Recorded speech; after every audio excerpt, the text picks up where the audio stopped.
So the Apple Keynote just happened, and well, I kind of wanted to talk about it. Hey, how's it going? I'm Josh from 91 Tech, if you didn't know me. And lately I've been doing kind of different types of content, some Windows XP videos, for example, which you should go watch. But today we're going to go back to my roots and talk about Apple. Earlier I did do a quick recap of everything that happened in the Apple event in about 90 seconds, and if you want to see that, the link will be in the description. But yeah, we're just going to talk about things, particularly about the new iPhone 11 Pro and whether or not I'm going to buy it. I am the owner of the iPhone XS, so it's a tough one for me, and we're going to talk about that. But first, let's cover the more minor things that happened in the event. Of course, the Apple Arcade and Apple TV Plus. I'm not going to buy those. If I get the Apple TV Plus for free, I think it comes with a whole bunch of Apple products for a full year. I mean, maybe I'll watch something on there, but honestly, I'm not that interested in that kind of thing. $5 a month is pretty decent. I think it's for both services, but what I think they should have done is they should have combined them. So $5 a month and you get Apple Arcade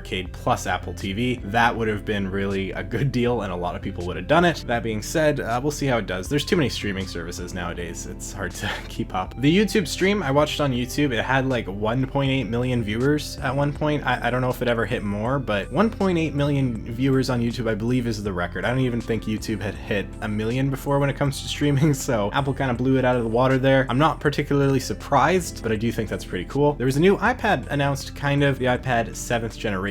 So it's the budget iPad, but with a bigger screen, and that's it. I think it has the same processor. It just looks nicer now. So that's interesting. I don't know why they just didn't throw the A11 in there. It's the same price, which is good, $329. You know, it's the same price for a better product. That's always good, but I do think they should have given it the A11. A10 is good. It's still good, but the last one had the A10, and I believe it came out early 2018. So I don't know. It's okay. It's still going to be the best iPad most people should buy, but I kind of wish they had given it just a faster processor, just so it would last longer. They announced the new Apple Watch, which I'm probably going to buy. I have the Series 3, which is nice. It's okay, but I'm ready for an upgrade. You know, the new Apple Watches look really, really good, so I think I'm gonna get one, especially with that always on display. That's an awesome feature, and honestly, it's probably worth it just for that. I also really liked the space gray titanium model. It's gonna be super expensive, but I kind of want it. Probably won't buy it, but I still want it. The GPS model starts at $399, which I think is pretty standard. I think that's what the Series 4 costed last year. The Series 3 was bumped down to $199, which is a good deal. So if you're looking for an Apple Watch on the cheap, brand new Series 3 is not a bad idea whatsoever. This is a nice watch. It's got okay battery life. It's waterproof. You can swim with it. It's just great. If you want a smartwatch and you have an iPhone, Apple Watch is the one you should get without a doubt. You know, Fitbit and companies like that, they're okay, but they don't get nearly as close to the experience of the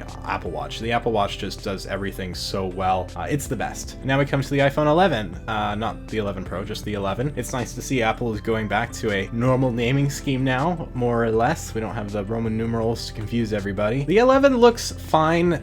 It's not a huge upgrade over the 10R, and neither is the 11 Pro over the 10S. We have different colors. I don't like the colors as much. You can see them here. They're okay, I guess. I just don't like them as much. The red one's probably my favorite. I liked the bright and vibrant colors of the 10R, but they are still selling the 10R, so if you want one of those colors, you could just buy a 10R for cheaper. The biggest thing for the 11 for me that stood out is that it's starting at $699, which is what I thought the 10R should have started at last year. That's the perfect price point. That's the sweet spot. $699. These things are gonna sell like hotcakes. They're gonna be the best selling iPhone again. I would be shocked if they aren't. I think the 10R blew the 10S out of the water last year, and so I'd be shocked if the 11 didn't do the same. We also got 2 camera lenses on the 11 now, of course, and I'm a little surprised they went with the ultra wide instead of the telephoto for the second lens for the 11, but I'm quite happy about it because I think ultra wide is more useful, if that makes sense, especially for just most people, and because you can take portrait photos already, you just don't really need that telephoto lens in most cases. The camera, the design, I mean, it's been leaked. I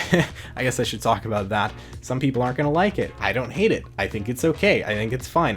I'm starting to like it. The more I see it, the more I like it. I think it looked better when Apple showed it than all the renders and stuff, because of course it's always gonna look better. Honestly, it looks fine. The centered Apple logo, I wish it had the reverse wireless charging that had been rumored for AirPods, but that didn't happen. I'm glad the camera bump isn't all black. I just like it. I think it looks cool. The close-ups on the camera bump to me looked really cool. I don't know. Everyone's gonna have different opinions on it. I'm sure a lot of you hate it, but people will get used to it. You say, well, you shouldn't really have to get used to it. I mean, it's fine, okay? Like, how much does it actually matter what your phone looks like from the outside? Sure, you should buy a phone that you think looks good, but at the same time, it doesn't actually make much of a difference on the actual content on the phone itself. And when it comes to software, I think iOS probably does things best, at least for me, so I'm okay with it.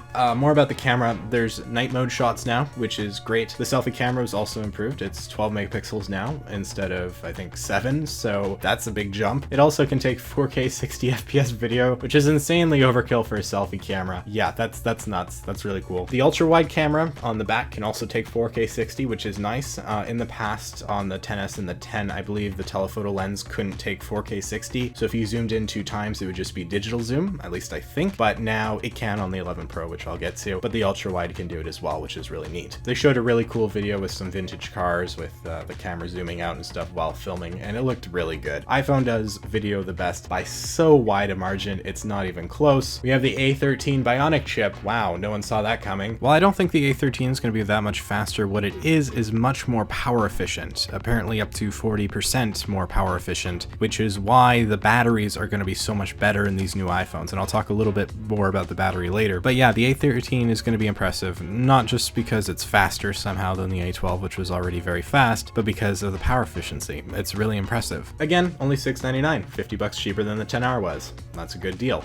But let's move to the iPhone 11 Pro and 11 Pro Max. Some people are mad that they kept the Max name. A lot of people wanted them to, I don't know, name it something else, I guess. I'm okay with Max just for the reason that it keeps things the same as last year. Apple has the tendency to change up their names a lot and it gets confusing for people, so I think the fact that they named it Max is totally fine. 11 Pro Max is a bit of a mouthful, but it could be worse. We have 3 cameras with the iPhone 11 Pro and Pro Max: telephoto, normal one, or normal wide lens, I guess, and ultra wide. They're all 12 megapixels. They can all shoot 4K 60. Are they going to be as good as the Pixel 4? That remains to be seen, but they are going to be really good and probably be in at least the top 3 for cameras. We have the new midnight green color, which I think actually looks really good. I'd be tempted to get the midnight green just because it'd be something different.